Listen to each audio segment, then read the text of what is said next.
Devin Miller, it is great to have you here today on the Simplifying Entrepreneurship podcast. Hey, I'm excited to be here and always a pleasure.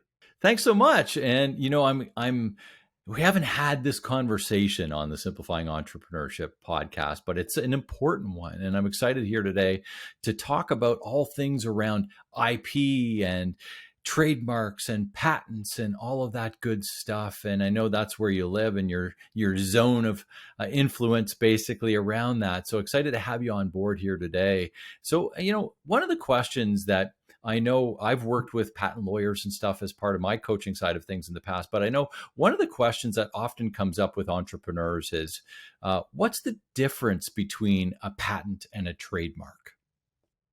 Yeah, and I would take it as even one step further as what is intellectual property and then what is trademark? Let's take it right to intellectual property. Yeah, so intellectual property is kind of an umbrella term. It incorporates patents, trademarks, and copyrights. So a lot of times when people say IP or intellectual property, they can be referring to one or all of the above because it's kind of that umbrella term. Yeah. But now if you're to kind of dive in and say, now under that umbrella, what do each of them mean? So if you're to think of patents really go towards invention. So something that has a functionality, it does something, you created it. It can be software, it can be electrical, it can be hardware, any or all of the above, but it just has to kind of have that functionality. It solves a problem and it does something. The trademarks are going to go towards more of a brand. So if you're to anything that's really towards branding. So if you're to think of name of a company, name of a product, a logo, a catchphrase, something of that nature that goes towards your brand falls under trademarks. And then copyrights are kind of the last one, and copyrights are more on the creative side. Yeah. So I think it's kind of that more creative nature. So if you think of a book, your picture, sculpting, painting, a movie, a television show, a podcast, any or all of the above, it's going to be under more of those of the creative nature is going to go into copyright. So that's kind of always the first step, is to get a better understanding of what each ones of those are, because they have different purposes and they fit your business differently depending on what you're doing. Yeah, I know. Like for me, we own some shoe stores and they're called Shoetopia, and we have a brand around that and a logo around that and everything. And we have that trademarked, and it's an important piece of, sort of our intellectual property with regards to our brand and our store and owning that, right? And there's value behind that too for the future if you ever do want to sell it. Yeah, no, and that's kind of gets into almost the purpose of intellectual property. And kind of is, first of all, you have to figure out which one is valuable to your business. But then you do that. There are kind of two reasons why you generally get intellectual property, whether it's patent, trademark, or copyright. Yeah. Kind of the same purpose. One is a defensive posture. Hey, I want to, if somebody were to come along, they were to rip us off, copy us, knock us off, or otherwise, we want to have some way to fend off competitors. So if we put in all this time, money, and effort, whether it's creating the next best widget, the next best smartphone, or creating a great brand, or you write the next best Tom Clancy book, or whatever it might be, you want to be able to protect that. Yeah. And the other one is you want to do that as an asset, which is you touched on. And, most people just say, well, it's really for protection, but it can also work as an asset, because now you're able to encapsulate and capture as an actual, tangible asset or as intellectual property, something that, hey, we put in a ton of time building this brand, and we really want to be able to have it as an asset. You think of some of the biggest companies in the world, and they have a ton of money tied up in their brand. You think of Pepsi, Coke, Apple, Samsung, whatever, Nike, Adidas, or whatever, and you think, hey, those are really name recognizable. They put in a ton of marketing or effort, and they build a brand around it, and that's what you're encapsulating. So it becomes an asset for them. Same thing with if you just think of all the, whether it's just an iPhone or a Samsung Galaxy or whatever the widget is or the thing you're looking at, they put in a ton of research, development, time, and effort to build that. And so they want to encapsulate that as an asset for their business, not just as for protection, but as you mentioned, as an asset that you can purchase, you can sell, you can license, and you can do other things with. Devin, a lot of our podcast listeners are small business owners, and they're thinking to themselves, well, why do I need a patent, or why do I need a trademark, or why do I need to protect my IP? Why don't you give us a couple of reasons why people who are either just starting up or maybe have been in business for a while and are at that level where they're kind of contemplating, but they don't really know if they need to, and all that sort of stuff.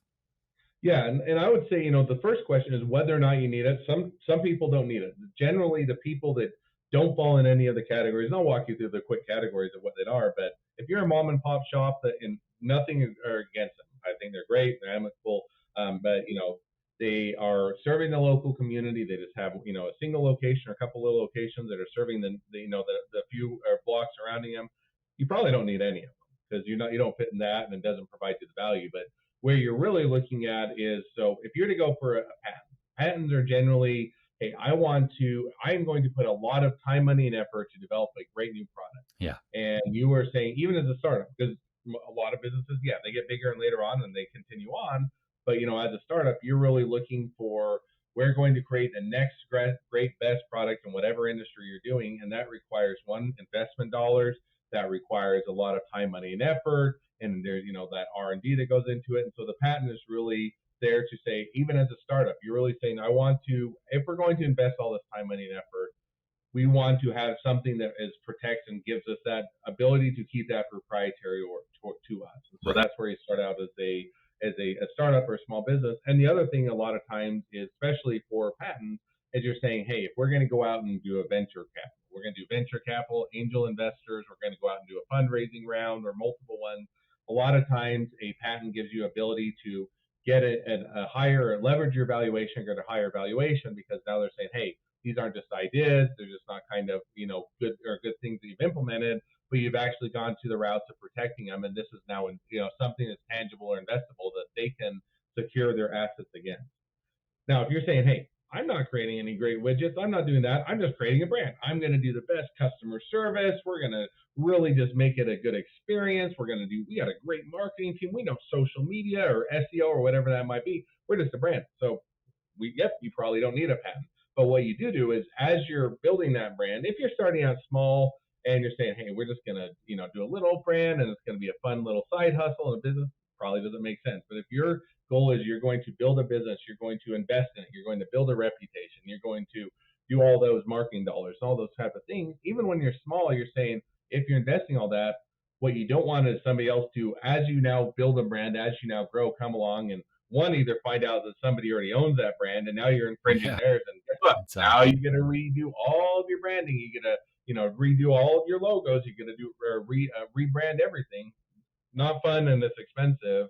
Or two, you find out we've put all this time, money, and effort. We built a great brand, and now we got all these copycats that want to leverage and come along and otherwise ride our coattails to leverage our brand in order to build their businesses. And you're saying, hey, I don't care if you build your own business, but don't take our brand and use all of our time, money, and effort. So those are kind of why you're starting to say, even as a startup or a small business, that's really when you're going to consider it, is so you can, whether it's building a brand or building a widget or whatnot, that you can protect is what you're doing, such that you can capture that value and make sure that others aren't leveraging the value of all the investment you put into the business.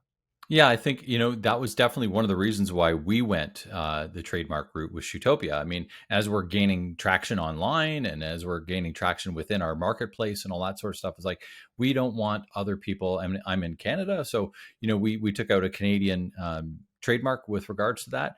There are some Shootopias in the States, but that wasn't as big a concern. So even from that perspective, maybe talk a little bit about your regional trademarks versus worldwide trademarks for those that are interested in that sort of stuff, or copyrights, things like that. Yeah. So there isn't really anything as such as whether it's patent, trademarks, company, you can't get it worldwide. Now, you can get them in each of the individual companies, but we'll get people come in their offices. I just want to protect this worldwide. It's going to blow up and be the best thing, and everybody's going to want to buy it in every country. Yeah. And say, well, there isn't a worldwide copyright. There isn't a worldwide trademark or patent. So what you can do is you can file it in each individual country. Now, just to give you as a warning, even the biggest companies that I've worked for, and prior to starting my firm, I worked for an Amazon and Intel and others. They didn't do it in every country because it gets exorbitantly expensive and it doesn't have a return in every country. In other words, if you go and get a trademark or a patent in Madagascar, you can do it, but unless you plan on selling your product in Madagascar, it doesn't make sense. Nothing against Madagascar. I'm just giving them as an example. Yeah. So that's why when you're looking at whether it's patent, trademark, or copyright, and really kind of falls in the same gear or same boat, you're looking and saying, first of all, identify the value of your business. Yeah. Are you a product company and you need you're creating and you're doing technology or other things, you need a patent, or you made something new, or you're a brand company, you need a trademark, or are you creative and you're doing a great book or a great movie or something that you're on the copyright. Once you do that, then the second thing you do is you look and say, where's our marketplace at? In other words, they're saying, hey, 90% of where we're going to sell is in Canada. And yes, a small percentage will be in the US, but 90% in Canada. Then I would say spend your time and money and effort on making sure you have it locked down in Canada. And then maybe if you have that other 10% in the US, then you grow out and you build into the US. Yeah. But on the other hand, we have some clients that are in the medical device arena, Right. and they are saying they have two big markets. U.S. is a huge market because by and far, Yeah. the U.S. Spends more on their medical devices and medical equipment than any other country. But then the second one is they're saying Europe is another one because Europe has different standards for how you can get a medically approved device, and so they're saying we have needs in both locations. So we go and get some things in the EU, we get our trademarks and patents in the US, and so it's really more focused where your bulk of your sales are and where your customers are, and protect it there. And then if you're saying, hey, yeah, we have 2% of our sales are in Madagascar, but it doesn't make sense to invest there because the return isn't there. So that's kind of how you start to delineate out between the various countries. Yeah, I mean, I think that's interesting because a lot of people, when they start to think about it, they think that it's going to be a worldwide one, and that's something that a lot of people, oh, I didn't know, from that side of things. So it's interesting to really sort of work around the framework of where you do business and understand that you want to own it there more than anything else, at least to begin, right? Yeah, I mean, eventually you might get there, and there are worldwide products. Sure. We even look at Apple for a long period of time. They weren't in China. Like they didn't want to deal with knockoff. They weren't in there. Now they are, but for a long period of time, they were one of the biggest companies in the world, and they still weren't necessarily worldwide for quite a period of time. Yeah. And so just because you think eventually this might be worldwide, start out where you're reasonably going to be in the next few years. Make sure you get that protection locked down, and then if you continue to grow and you enter new markets, then worry about it at that point. Cool. One of the things that we like to do on the Simplifying Entrepreneurship podcast is give people sort of something they can do right as soon as they finish listening to the podcast. And if you were to sort of nail it down to one or two things that they can do regarding this whole idea around, the trademarks, the copyrights, the patents, what would they be so that they can really get to work as soon as they finish listening here? Yeah, I'll give a couple. One's a bit of a shameless self-promotion, but it's really not self-promotion because it's what I would recommend anyway, which is I would get a strategy in place because most of the time, a lot of times, especially if you're a startup or a small business, you always have more things to spend money on than money to spend. You have HR, you have hiring and firing, you have product development, you have marketing and sales, you have rent, and you have all these things and you have legal, and all these things are competing for your dollars, and you never have enough money to spend on all of them. Yeah. And so one of the things that typically gets pushed to the back, and I get why, it's legal stuff. Yeah. Because you're saying, oh, we'll wait to that down the road.